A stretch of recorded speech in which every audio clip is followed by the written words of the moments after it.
قدمنا طلب يابا ما حضرت 8:30 الغوها الطالب اثول ما يقعد.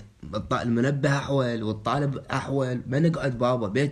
يعني بيتنا بعفت، شو وقت الحق اوصل؟ انت ما تخاف الله؟ انت من حطيت المحاضره 8:30 من الصبح.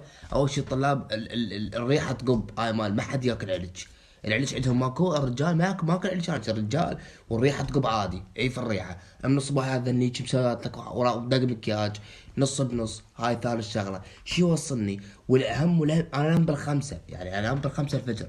ايش وقت اقعد المحاضره؟ اروح ايش وقت يعني؟ راح ارسب انا بسبب الفصول، بسبب الغياب. I can't wake up morning because I can't sleep بالليل. ما تخليني زهرة انام. تفهمون معاناة خي بتاعت امهاتكم؟ خلوها عندكم الوقت للثلاثة. اهلي ما يريدوني. خلوها بالثلاثة بالاربعة بالخمسة، عسى ما بالليل. سووا المحاضرات بالليل، صيروا اجانب، صيروا مثل اوروبا. بس تدخلونا صيح بالليل، منكم لله وباي.